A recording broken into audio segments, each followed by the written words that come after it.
Johnny Ray said.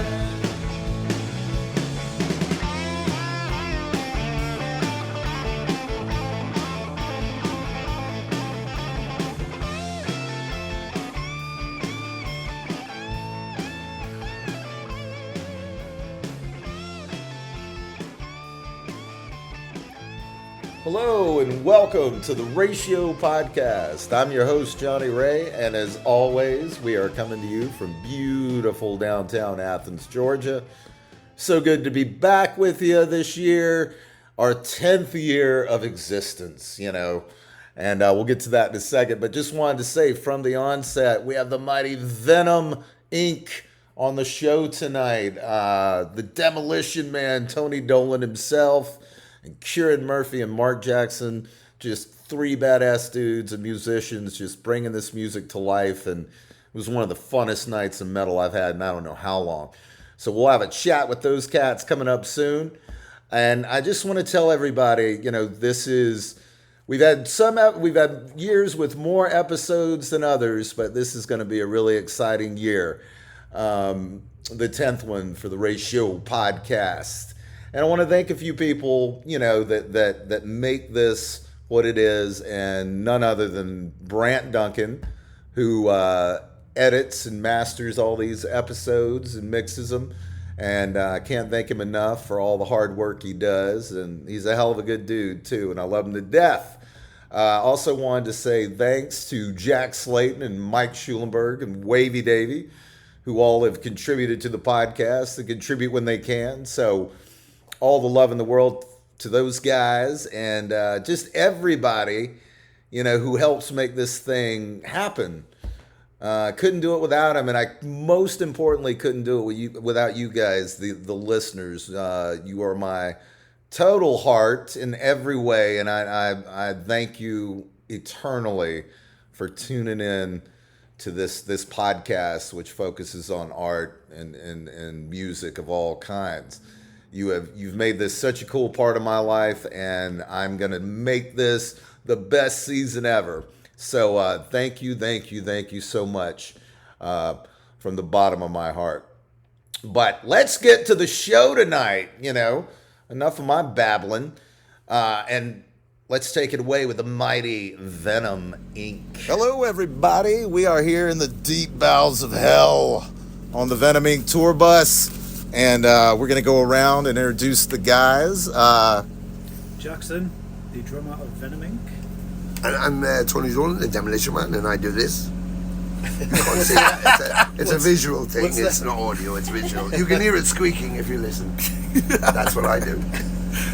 And Curran Murphy, lead guitar for Venom INC. Right on. Well, it's so fucking cool to meet you guys and be here in Atlanta, playing the Masquerade tonight. First off, you're touring around, you're rolling around the U.S. at one of the most chaotic times ever. How's the tour going? Well, it's hot and it's cold. Yeah. I mean, we myself and Jackson flew into Cleveland, where we met, where Mr. Murphy's from, to pick up our gear, load up, and then we had to drive to Indiana to pick up our bus, and then drive to Santa Ana in California. So of course, it was like deep snowing, like prolific snow in Cleveland, freezing when we got to Indiana. Then we were out of the ice trying to miss a storm by like a day, and so we were chasing south trying to miss this storm. And then we get to Santa Ana and they go, "No, you're playing Los Angeles." I'm like, "Oh yeah. No, they went, "But are you playing?" "Yeah, well, yeah, it's on the tour." "Yeah, but the fires." "What fires?" And then we looked and like the whole place was on fire. And it's like, oh my God. So friends of mine were at the Rainbow and the Roxy that night, and they messaged me. I said, "Do you think it's on?" They went, "Yeah, we just asked the Rainbow, will you be closed?" They went, "No." I was like, "All right, okay. What about the Roxy?" They went, "Nah, no way, not unless we're actually on fire." So we went up and played the whiskey, and it was amazing. But I had people messaging me going, "I'm so sorry I can't make the show." And I was going, "I guess your house is on fire. Some things take priority over a metal show." Right. I saw your video you posted that day, and right away, let's just say, long live the Rainbow Bar and Grill. What a fun place to hang. Yeah. And and the whiskey and that whole. We send out our hearts, man, to everybody affected by this. what were your impressions being on the ground out there? Was it just chaos? Well, it was strange. We turned up early in the morning, and of course, I was expecting to see the chaos, but it didn't really see much chaos. And we were at the other end of the boulevard, so down by the Hollywood sign. I guess they were getting hit there, or they were worried about the flames. And Palisades had just gone. It was just like an ashtray. There was nothing there. Yeah. So we were kind of in the middle. When you stepped off the bus, like 6 or 7 o'clock in the morning, we could smell the smoke. Colin gets up early to walk around, and you could smell the smoke, but we couldn't see anything. It looked like LA 1980s with the smog. Yeah, Right. Yeah, But it was not nearly as berserk and terrifying as like what you're seeing on the news, like, all of California is engulfed in flames. Well, parts of it, yes. Yes. So, like obviously Palisades and other parts, were devastated, wiped the fuck out. But where we were at, it was kind of like quite on top of it. They were ready to evacuate and stuff, so that everybody was prepped to leave if you had to leave. If the authorities came and said it's time to go, you had to go. I had a friend who they called and said you better prepare to evacuate. And she evacuated. She was up in the hills, just south of, or just east of the Hollywood sign. And she said then they just knocked on me. You gotta go. She said, so I got in the car and I thought, well, I can smell the smoke. It was in the distance. And she said, and then of course I got in traffic. She got stuck, and when she looked in the rear view mirror, she saw a house going up, and it was like, oh jeez, it was like literally in the backyard. They didn't even realise. So it was coming quick with the winds. On the way to Santa Ana, we got off hit a truck stop, and we couldn't stand up. The wind was so much, and we were just going, that's not a good sign. It was blowing everywhere. That red flag wind, man, that shit's no fucking joke. It's like, what the hell? And they didn't know which the wind was changing. So they were like chasing the flames this way, and all of a sudden the wind changed, and it just went the other way. So that there was like a concern about that. But I think the authorities were on top of it. The people round to where we were, nobody seemed too stressed. They all took it in their stride, and I guess it happens yearly anyway. I mean, there was one scare that we had where we were setting up. Our gear was getting set up, and we all had an alert on our phones saying evacuate immediately when we were in the whiskey. alerts. Everybody's at And then, we just carried on anyway. 10 minutes later, we got another message saying, just to disregard the evacuation. So I don't know if it was just, precautionary, thinking, like testing, I guess. I think they were just going, well, there's just long-haired rockers or no-haired rockers, Tony. Thank you. In this venue, so just let them burn. They're already But then that was weird. So then we do that as we drive away from LA up to the north, heading ultimately towards San Francisco through Fresno. We look back and it looked like there was a volcano going on. Yeah. I mean, the sky was red, the flames, you could see them. We were like, oh my god. I think, wow, that was closer than you thought it was, But yeah, and then all of a sudden we're in Denver and it's friggin' ice and snow again. It's like, what is going on? Driving into the polar vortex. And I was chasing hoodies for the merch. I've been chasing hoodies for the merch because the north was like white and ice, and they delivered them today. And we're heading towards Florida. I'm going, I hope it's snowing in Florida. Well, it was. It was. Off in Florida. Yeah. And New Orleans, I'm like, please just snow a bit more for Texas so I can sell some hoodies. I should have bought bikinis. Damn it. Yeah. Everybody coming out to the rest of the shows, you need to buy hoodies. Yeah, buy hoodies. Stay warm because it will get cold. Well, that not to sound like Rob Halford, but this whole tour is such a fantastic celebration of metal. Yeah, exactly. We were talking about, you guys played San Francisco, and members of Forbidden and Autopsy Man came out. How cool is that to have people come out that have been influenced by you guys? Yeah, well, we kicked off in Santa Ana. And one Garcia from Observatory. And the Evil Dead, Yeah. He said, I might come to the LA show. I said, well, you better bring your guitar then. He was like, can I play something? I said, fucking of course you can. So he came to Santa Ana, had so much fun. He came back to LA and did it again. This is Ernie C. No. Juan Garcia. Yeah, Juan. Okay. Yeah, I'm early to get off his couch. But Juan Garcia came out, and Juan's coming out to Arizona now with his missus and they're going to come into Arizona. So you can Right do it again. on, Play man. again, yeah. So it'll be 3 times. Well, And then we had contos, you know, as we're heading up to San Francisco, he went, yeah, I might bring me sticks and just jump up and play. And I'm like, okay. And he said, yeah, because we did the Machine Head Slayer Witching Hour. Can we play Witching Hour? I was like, of course you can. So Jackson went, yeah, knock yourself out. So I got Eric Cutler, obviously a friend of mine. And I said, he said, oh, me and Chris, his wife, we're coming to the show. I said, bring your guitar. Can I get up and play? I said, what do you want to play? He said, can I play Countess? I said, of course you can. And then, of course, Craig Luciero, when we played 2 or 3 years before the DNA, he'd come to the show. And he was going on about Red Bride from what was saying, going, that song, well, it stuck in my head. So when we were coming back, I said, well, you know, I've got guests coming. I mean, I've got Wiley on that coming from Sacred Right, James Murphy, Ex-Death, Age of Steel are coming out. So I've got old friends. I thought, well, they're all here. And if they come to the show, why not play it? Why not? That's what it's about. So, so Craig was, I said, well, you have to come play Rip Ride. He's like, no way, can I play? And I was like, yeah. So he joined us and played Rip Ride. And he was going, you don't know what the child inside me is feeling right now. He said he was almost in tears, but it was amazing. And of course, when we got to Boston, Mike Hickey came back out, you know, Venom and Curran Murphy and Carcass. And I had him on the last half of the last tour. Then we were going to Boston. He said, I'm going to come down. So he said, I'm bringing my guitar. What can I play? I said, well, what do you want to play? He went, not Countess Battery, I hate it. So I said, well, play Don't Burn the Witch then. And he ended up doing 2 songs, Black Metal and Don't Burn the Witch. But again, it was there's a presentation we do.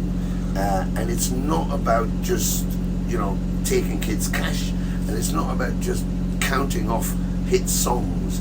It's about the whole spirit of the thing, what it meant to us, why it was real, why it impacted us so much, and that's how we play it. So, you know, it could be 10 people in there, 10,000 people in there, they get vacuumed, they get everything we've got, we leave it on the floor, so when they go out, they know they've been face slapped. There's no question about it. Something's just happened to them. And when those guests have joined, the glee in them as young people, you talk about the influence thing, but they can't believe that they're playing these things with us, and that's what the joy comes from.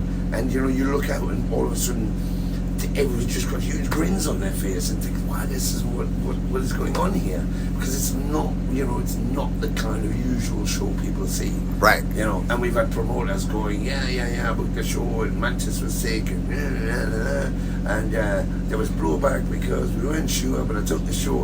And then we come off at the end, like the guy the other night in wherever we were, and he was going, oh my fucking hell. He was like, whoa, you blew me fucking mind. And I said, well, we can't tell you that, can we? Because it doesn't matter what I'm saying. You're going, yeah. Because it's like everybody's going to say that. Boxer's going to a ring gun, yeah. He's out, they're going to knock him out in the first round, and 5 rounds later, his head's bent upside down, going, fucking hell, no, he's a better fighter than I thought. So the bullshit saying, we're going to do this, you just got to stand in front of us, just come and be part of it. Ignore the politics, ignore the propaganda, just come and be part of it. And if at the end of it you haven't got an experience, and we disservice you in some way, then we'll all go in the car park and have a big fight. Right. Or you never have to come again. Or we'll give you like Curran says, he said, come to the show. If you don't like it, I'll buy all your drinks for the night and I'll buy your ticket off here. Yeah. There and you then go. Yeah. But give yourself the opportunity to live. Yeah. You know? Yeah, because there was one guy for the Biker Grave Fest who found out that, you know, Mantis wasn't going to be there, and he's like, oh man, is it even worth, I've already bought my ticket, is it even worth it to go? And I missed him on my feed because I was going to message on the feed, go, dude, you got the ticket, come to the show. If you think we suck, or I'm so terrible at it that you're devastated Mantis isn't there, you come up to me and tell me that, fuck you man, I'll buy you a beer, I'll pay for your ticket. Right on. Because I'd rather you be honest with me and tell me you suck. All right, I can appreciate that honesty. Let me buy you a beer, because it takes balls to walk up to somebody and say that to, instead of what you normally get, which is the bullshit like, oh man, you're so great, and then they go back there, well, fucking, what a wanker, what a tosser, right? Is that? Yeah. Is that the Geordie? What it is, it's about giving you, don't, you know, you're gonna miss it, and then everybody's gonna go, oh shit, you should have, and then you're gonna go, oh. Well, don't go, just get down there. If you don't like it, you can always go home. You can always leave, you know. Yeah. It's like fucking hell. You don't have to drink coffee if you don't like it. You drink tea. You know, you get a choice. So give yourself that opportunity to be part of it. And if it doesn't turn you on, it doesn't turn you on. But it might. Right. And if it does, it's going to impact you big. And then it'll change your whole mindset. And that's what it's about, you know. For the kids, it's easier. For the older fans, it's a bit more difficult because, you know. Bringing up the kids, you had mentioned there's a lot of younger people coming to this tour. Yeah. And I remember buying Venom albums when I was a teenager. It was like sneaking a satanic Bible in the house. Yeah, totally. So I feel that sense of rebellion is such a positive thing for people with art, and where to kind of, test your boundaries and stuff. Yes. It's so safe. And I feel like there's something that's timeless about Venom. Yeah. And the new songs you're doing with Venom Inc. But tell me about the younger kids coming out to these shows. Well, I think just going back to like those albums, you can tell that people got first edition Welcome to Hell or Black Metal albums because they're all crinkled and stuff, because they had them down their pants to get them into their house. So I was up there jumping right down their pants, that's why they're all crinkled. But that's it, you just hit exactly on that. It was about rebellion. It was about having a voice. We were all raised as Roman Catholics in a Roman Catholic part of the world, and I was forced to go to church when I was 9 years old. I didn't see anybody look particularly happy before, during, or after. I said, but you can go to a napalm death show and everybody's smiling after they've had the shit kicked out of them in the pit. So which one's the good thing? Well, if you're talking positive, that's much more positive thing. But what I see is, the kids coming need to know that you're an individual. You feel alone, you feel obscure, you feel like nobody gets you because you listen to Amon Arath or whatever it is, or Immortal, or something extreme, and you dress up particularly. You like to dress in black, you like to have some tattoos, you might like piercings, and your conservative community can't relate to you. The kids at school might think, because they're all into whatever it is, Britney Spears or whatever is current, Katy Perry or something. But and so you have a sense of singularity where nobody gets you, and you're out there by yourself. But when you go to Vakin, there's 500,000 people who are all exactly like you and go back to exactly the same kind of community and think, wow, so your community's out there. The positive thing in the internet is you only have to reach out and touch it, and someone can relate to you straight away. So by coming to the shows, it's about freeing their soul and teaching them that our community is made up of individuals. The reason they call us underground is because corporates can't control us. Because we're the people that go, why? And no government wants you to ask why. They just want to tell you, and you go, okay, and implement things that you just follow. So we don't judge each other. We all respect each other as individuals, and we show it through our music and procure that through our audience. So we're teaching them to stand up and have a voice. If you have a voice, whatever that is, you're allowed to say it. They say we have freedom of speech. That is freedom of speech. Absolutely. You don't have to follow the rules that they want you to follow. That doesn't mean you don't respect the law and you don't respect other people. That is the key point. That's what you do. And if they transgress on you, then you're free to transgress back. But just respect and be good to people. It's easy to be an asshole, but it's much more fulfilling not to be. So learn not to be, and have your voice. And that's what happened to me. Like, seeing punk rock. Before that, I was living in Canada and seeing things like Journey and Foreigner, Styx and fucking Rush and stadium rock things like Kiss. I was like, well, I can't do that. I can't do what Led Zeppelin did because I don't know how that works. And they're like superhuman. And it's like, and then you walk into a Sham 69 show, a UK sub show, the Sex Pistols, and you're going, well, I can fucking do that because I can't play either or sing. So you go, oh, so I can express myself. I don't have to be the best. I mean, I can get better later, but I can still get up and say what I want to say. And there's an old punk poet called John Cooper Clarke. Couldn't play an instrument, couldn't sing for the save his life, so he did punk poetry because that's what he could do. So he was like famous for doing his punk poetry. It's like there's always a way to be creative, and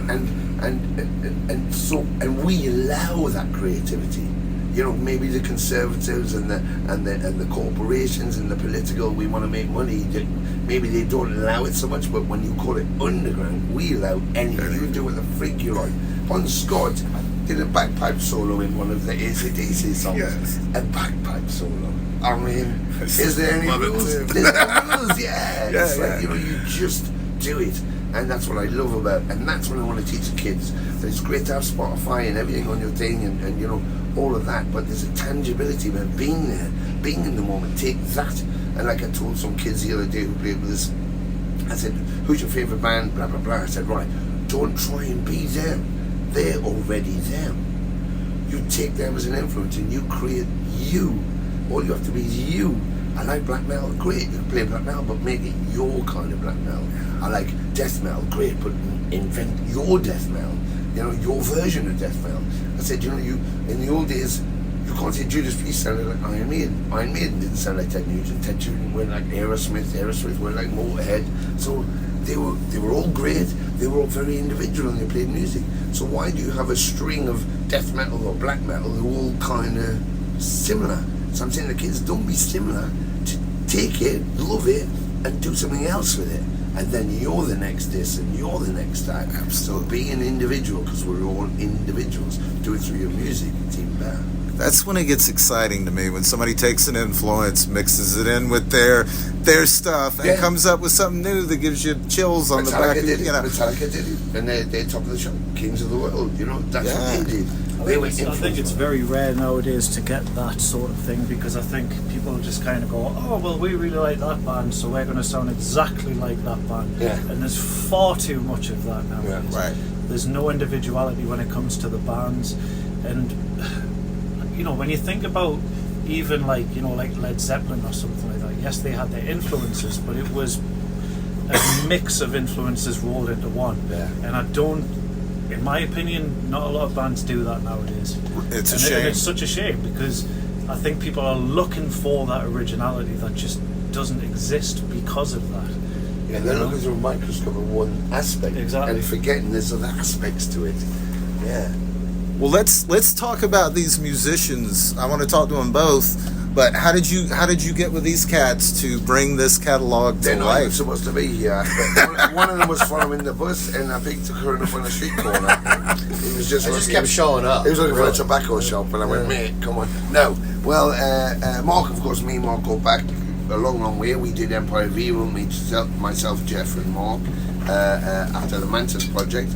So, you know, he was out for a while, and then we did it with Abaddon and launched the Venom INC thing off the back of that. And then wanted to bring him back in when Abaddon left, but we'd already just signed to Nuclear Blast, and they thought we'd be too similar to what we just had. So they were going, no, you can't use Mark. But he wanted to come, and we wanted him there, so I had to wait a bit of a time, and just got to an impasse where I went, fuck it, he is the drummer that I want to play with, you know, because he has an old school heart with a young school head, so technically has the capabilities. He's a superb drummer, but he plays like a combination of Ginger Baker meets Bill Ward meets Dave Lombardo, and he's so expressive, and that's amazing to play with because it elevates yourself. You enjoy it so much more. Yeah.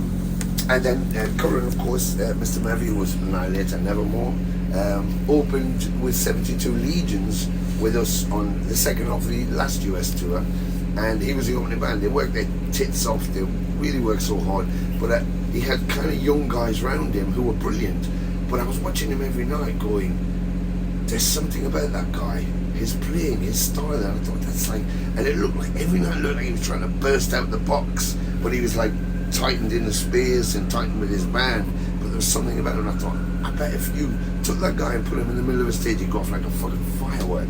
And so I took a risk. We went to Hammersonic in Indonesia, which I've been chasing that festival for a long time, huge festival, and we'd never been together, we'd never rehearsed together. I mean, me and Mark, but the new set, the Venom stuff, or the Venom INC stuff, and we turned up at Hammersonic in Jakarta, no rehearsal, just had the set that everybody learned.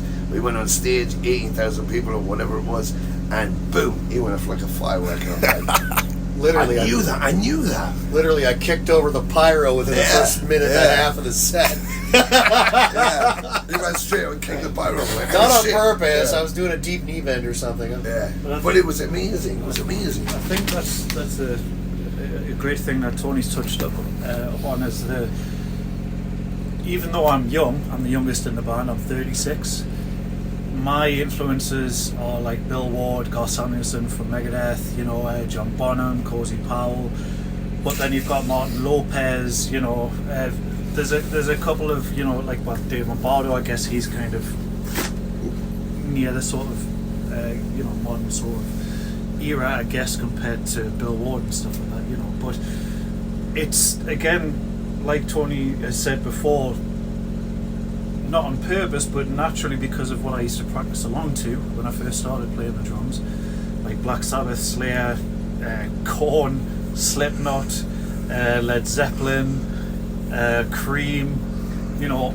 total mix of genres. Well, not yes, genres stylistically, whether it was metal or rock or whatever, I just used to play it.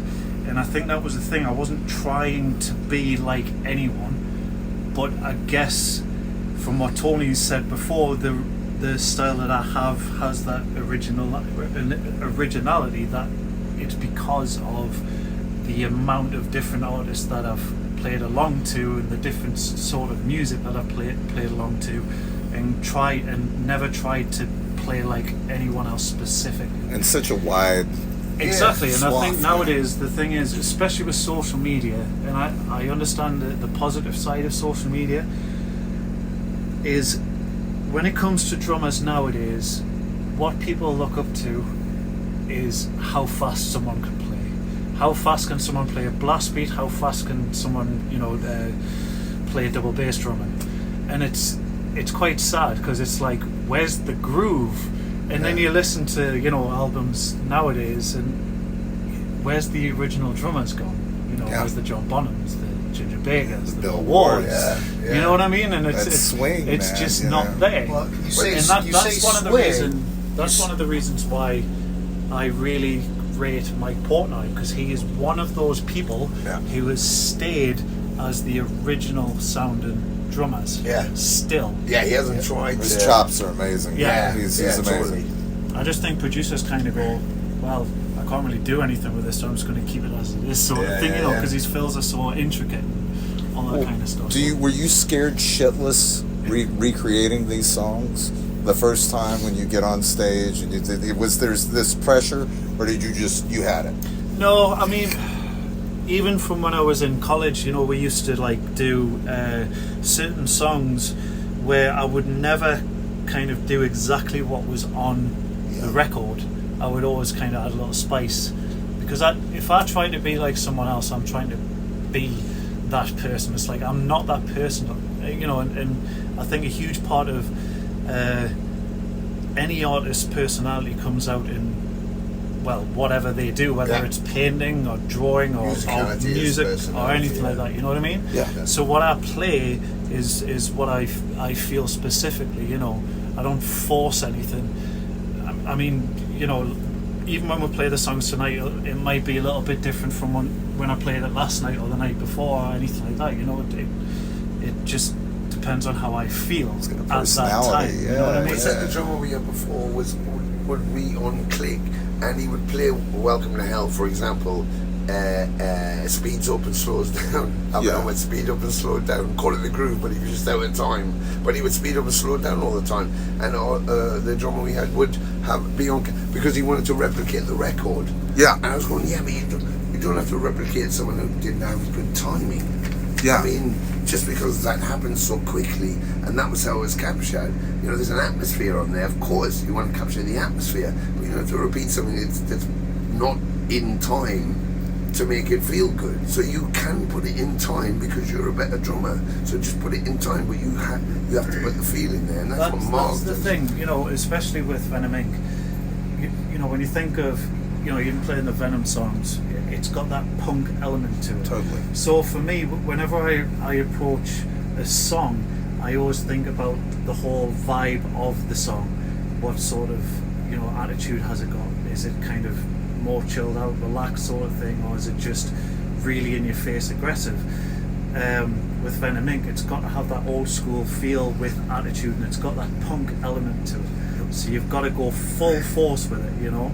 But that doesn't mean that is still part of myself, because that is me being creative in that sort of aspect musically. Yeah. You know what I mean? Whether it's live or in the studio. You know, the album, the Empire of Evil album that I recorded drums for, Crucified. That is what that is down to a T. You know, it's not really kind of like it's like a modern feel kind of with an old school edge, because I'm going, this needs to be aggressive. You know what I mean? It needs full attack all the way through. You know? Yeah, oh yeah. And make sure everybody to check out Empire of Evil. Y'all are badass. Thank you. So Curran, I wanted to get to you now. Do you feel a massive weight on your shoulders, you know, doing the Venom songs and, you know, now the Venom INC songs? It's no, but there's a massive expectation in my mind. So the biggest thing is, you know, when Tony asked me to fill in and help while Mantis with his heart attack and everything, was my concern was we would go to these shows, we'd go to these festivals like Hammer Sonic, 80,000 people, whatever, and they're expecting Tony and they're expecting Mantis, and then I walk out. And it's like, okay, they can be disappointed, angry, upset, you know, fuck this guy, that's okay. I'm okay with that. But what I wouldn't be okay with is me walking out and not playing it as the absolute closest and best that I can to make those fans happy. Yeah. Go, all right, it wasn't Mantis, but goddamn, that was incredible. He even did the solo part, and the one thing he did, because I'm that kind of fan. Like when I go see a band and they like don't play the song all the way through, or they do a medley, and it's like, well, but I want to hear that song of the one, you know. So for me, you know, the pressure and the weight and the worry was was getting up on stage, like especially like Hammer Sonic, the first show, so many no people. rehearsals, and going out and eating shit and fucking it up for Tony and Marc, because these two played together. They've both played with Mantis. So Tony sent me the song lists and learning the songs off the records, and then on purpose going and literally scouring hundreds of hours of live video on YouTube. You know, Venom INC playing Rip Ride, Venom INC playing, you know, Hellfest 2023. Because one thing I noticed is that Mantis, as he evolved and elevated himself as a player, became better and better and better. Because obviously you hear that from the early classic legendary records of Venom to, Ave Satanas and There's Only Black. The elevation in the playing and the writing, the ability and the skills that got better and better. So Mantis it's his music, he can do whatever the fuck he wants with it. So he would go and like write solos or change solos or do things differently on songs like Rip Ride or Bloodlust or In Nomine Satanis, where on the original recordings it was like just big whammy bar dives and delay and reverb, and then he goes in 2023 and he's got a whole solo written down. Yeah. Or Sons of Satan, there's a whole solo that's not even no, it's not on the record. Wow. So then my mindset changed from, okay, I'm trying my best to play this with the right swing and the correct reckless abandon that classic Venom was, where it was like they were laying the track as the freight train was bearing down on it. Organized chaos. And so, but again, as Mantis became a better player and a more sophisticated writer, there's huge solo bits. And so then my mindset was, I can't go up there and shock or disturb what Tony's used to hearing for the last however many years, or what Marc knows Mantis is going to play. So, like, again, the solo on Sons of Satan is a big thing that's written out, and I watched 4 or 5 live videos from 2023 where it was always that solo. That's not on the record. Yeah. But that's what Tony's used to hearing. That's what the fans that have seen the band for the last 5-6 years are used to hearing. And my job is, I'm not replacing, I'm not filling shoes. My job is to keep spitting fuel into the engine so that it keeps firing, and to make sure that while I'm here, this was before Mantis retired, I don't disappoint anybody. Everybody can say, yeah, I'm sad Mantis isn't here, or I'm mad. But goddamn it, that guy did it justice. That guy did right. And you know, it could have been seen quite unfair to like bring someone in, have no rehearsals, and give them like 50 songs to learn. 58 songs. Don't downplay it. Where I would pick the set from those songs. And I was only going to pick a selection of those songs, but I thought let's paint the canvas as wide as we can. But I wouldn't have done it if he could not have done it. And from the very first show, they both played solos. I went to a drum solo before this. Yeah. You play a guitar solo before this, and like they didn't go, what do you want me to do? I went, whatever you want to do, and they went and did that. And the reason I did that was for all those things that Curran just said about honouring the music, honouring Jeff's work, and you know, he is my brother, you know, and the legend and the legacy. And you know, we did it together for 36 years. You know, people go, oh well, you know, you shouldn't be doing this, and you should. I've been fucking doing it for 36 years, fronting this stuff. I said, are you fucking nuts? I'm older than most of you. You know, you weren't even born when I started doing it. So it's like, you know, there's a legitimacy, but it's about the spirit of the music. You know, I've had someone shouting at the other day, or someone wrote to me the other day and said, oh, Tony, who's playing bass now for the band? Because I heard Mantis isn't. Isn't in the band. Right, okay. Yeah. Right. And the guy going like, Kronos, I love you, changed my life. And me going, okay. So why? You know, you can laugh about it, but it's like, what I keep trying to say is like, there's a point where the music is not yours anymore. It belongs to them. Yeah. And, you know, when they listen to it day in, day out, or week in, week out, or month in, month out, or whenever they listen to it, I'm not in their fucking bedroom. I'm not there with them. They're going, oh, you're the guy. Would you sit here while I listen to it? So they don't, you know, 100 years later, they don't know. They just know the music. So if you go up and you don't play it from your heart, they'll smell that immediately. If it's not genuine. So, and the reason these two are there is because they're both players in the true sense. You know, I've always said there's two types of people. There's a guy in a band or a girl. There's a person in a band, and there's a musician, and they're not both the same animal. A musician, you can function anyhow, but a person in a band can only function in that band, and that's Venom. They function in that band. When they're not in Venom, they can't function properly. They can do music, they can do side projects, but they can't function the same as when they're in Venom.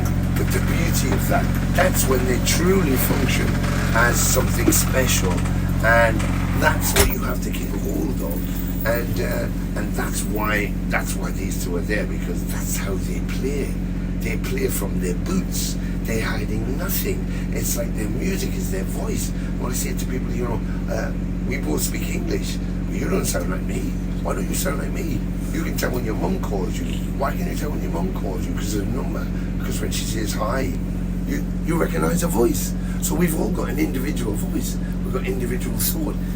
When you have a musician, I bet you can tell the difference between the Yingling Mom Steve 2-second clip and a fucking someone like, I don't know, Stevie Ray Vaughan. Right. How can I tell between that's fucking Eddie Van Halen and that's Steve Vai? How?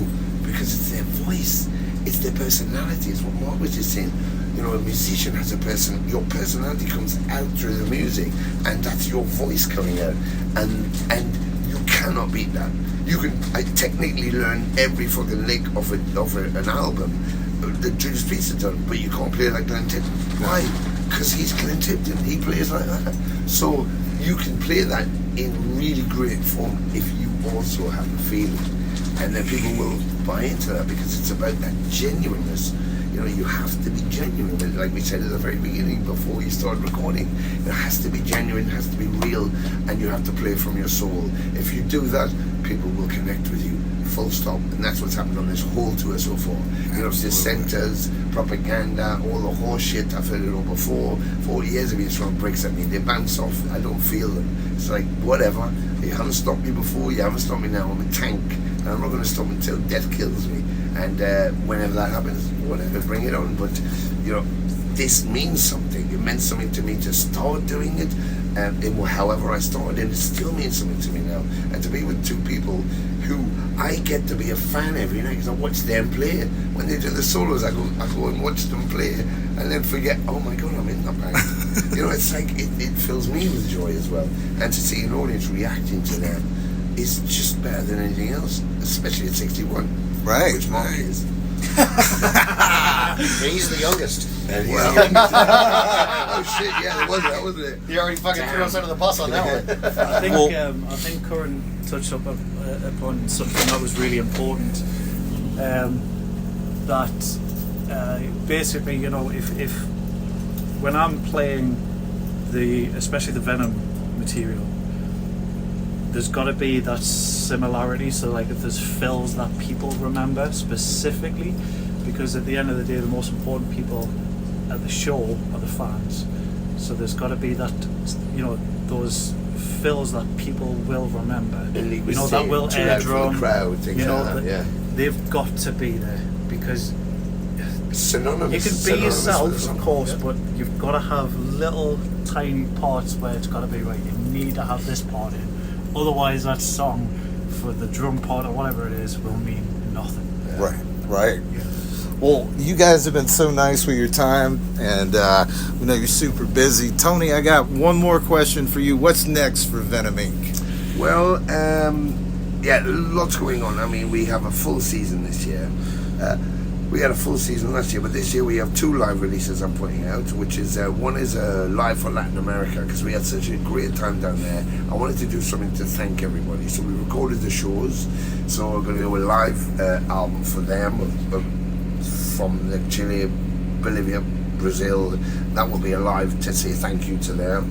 And multi-photos that the fans took from the shows, so it'll be just their package, just to say thank you. Then we've got another live one, which is going to be an assault album, and it's from every show, every song we played last season from anywhere on the planet, because we were fucking everywhere. So it's like, I want to take some live records, so every song we played, it'll come from all over the place, you know, Indonesia, Poland, France, America, South America, you know, everywhere we played. And that will be the second one.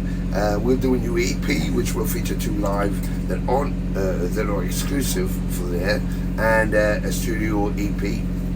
We'll record a new song, which we'll do live, like analog, like in the old days, so we still have that feeling.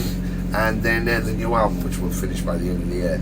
But in the meantime, we've got this is part 1 of the tour. We've got another month to go, just short of a month to go. We end in San Diego, then we'll fly back. And then we have the European tour, which is about as long as this one. And then we've got a couple of festival dates. We're going to be playing Nepal, which I believe in Tibet. Amazing. And Bangalore, looks like, and Istanbul amongst that. So it's quite exotic. And then we come back to America to finish off the dates we didn't get to, like Seattle, Portland, because we missed so many. And then, you know, you book 30 dates, 2 months, and people go, oh, right, you don't give a shit about Minnesota or something. You're going, do you know how big your country is? It's like, we do, but like we couldn't get booked in there on that date. Well, you know, if you ever come back, if you ever bother. So I was like, right, I'm going to come back and play all the fucking places in India too, which is what I want to do. So, and then we go into Canada. And then we go back, we got a couple of weeks, and then we go South America, South American dates coming up. But I think before that, it looks like it's going to be Asia, Australia. So we finish here with Asia, Australia, Japan, Taiwan, and New Zealand and Tasmania. So New Zealand and Tasmania. So that'll be the end of the year. We'll be an Australasian tour, and that will finish us up, and then we'll have Christmas off and start again. Hell yeah! That sounds like. The Curran said something very interesting. You know, because not that I was worried about age, because I'm not worried about age. I know an old fucker now. You know, at 61, when my birthday was coming up. But Curran was just like, yeah, let's just do everything. Let's just record, play, just do everything. And I thought, you know what? That's who we are, and that's what we do. I mean, you know, obviously there's family considerations, you know. Curran's just become a grandfather, and Marc has his daughter, you know, to consider, and his son. So, yeah, there is a family time to consider. But I thought, yeah, we don't have to wait 4 years to put a fucking album out. We don't have to. Why are we doing that? You know, and why someone wants us to play a show? Why don't we play a show if we can? So I just want to keep that engine running, you know. Well, and for me, so after I was done with Nevermore and Annihilator, I literally had like a 20-year window of trying to get my own music working and assemble the right kind of band. And I want to make records, I want to tour, I want to do all this stuff, and just banging my head against the wall. So then all of a sudden, I get this offer to just fill in for Venom Inc. And then all of a sudden, Tony brings me in as the new lead guitar player when Mantis decides to retire. And all of a sudden, I'm in a band where it's like the opportunity is just waiting. I told Tony multiple times. He's like, "Well, hey man, we're gonna do Europe for like 2 or 3 weeks." I'm like, "Not enough. Make it 8." Yeah. Like the U.S. tour. He's like, "Hey, we're gonna maybe do the U.S. In January for like 8 weeks." I'm like, or for 4 weeks. I'm like, "Can't we make it 8?" It's not enough shows. I'm already driving to the airport. What? I'm already at the airport. I'm packed. Let's go. Because just the opportunity, I don't want to miss any of it. Yeah. I've been working for 20 years They deserve on my it. own. They both deserve this. I want to work. I want to fucking go. And now I am in this wonderful situation with Venom Inc. where, we've been out for 3 or 4 weeks and there hasn't been a fist fight yet. Yeah. Yet. Whoever finishes the last of the Jack Daniels will be missing a tooth in the morning. That's why I keep... No, but that's it. I But think yeah. that's exactly it. It's like, if the very least I can do, I don't play on ego. I definitely don't play the rock star horse shit. And I'm not trying to steal anybody's money like the other members of that band. So I don't need sympathy. I don't need people. I don't want any of that shit. I'm out here playing fucking rock and roll, black and roll, straight down the fucking fence. That's it. I'm not leaning one way or the other. I'm not excusing anything. I'll come through your front door and leave through your back door without opening the doors. I'll just come straight through. And I'll continue to do it until I'm stopped. And if the very least I go away with is no fancy house in Malibu, no fucking flash car, I eat shit. I eat, sleep, piss, shit, and sometimes I get to have sex. At my age, it's a bit difficult. I moan more putting my socks on than I do having sex. But I don't need shit. I don't need stuff. Yeah. Stuff is just stuff. If I don't have it, it's like, okay, I'll survive as long as I've got people. I just need people. And if the very least I walk away with is I made sure the world knows the quality of these two people and their performances, I'm happy. I'm Right happy. I'd rather have that and say, look at these guys, than the money. Do you know what I mean? Absolutely. So that's one of Money and people listening to this can go, I bet that's a load of bollocks. It's like, and it isn't. So you can think what you want, but it isn't. It's the truth, and that's my end goal. They both deserve to be seen and heard, and I'm just glad to be part of it. In fact, I'm humbled to be part of it. I'm the shittest one in the band, so it's like, for me, it's great. Yo, lucky to be with this cat, man. I'll tell you, I love his energy, man. Yep. Well, Tony, Mark, Curran, can't thank you enough. Here we are in league with Satan on the Venom Inc. bus. It's always awesome to get to talk music and have a good time. Yeah. Fuck yeah! Thank y'all for so doing much, the man. Ratio podcast. Yeah, awesome. Oh man, how cool were those guys?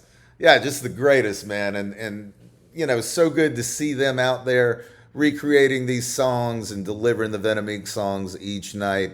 Such a fun night of metal. Make sure you get out to it when it comes to your town. And couldn't thank those guys enough. And that's about our show for tonight. So just want to mention that we also have Blue Sky and Threads accounts now. So if you're active on those platforms, head on over and give us a follow. We're going to try and have all the info on all the social medias. And we're still on Facebook as well as Instagram. So follow us on those. Stay switched on, and we'll talk to you very, very soon.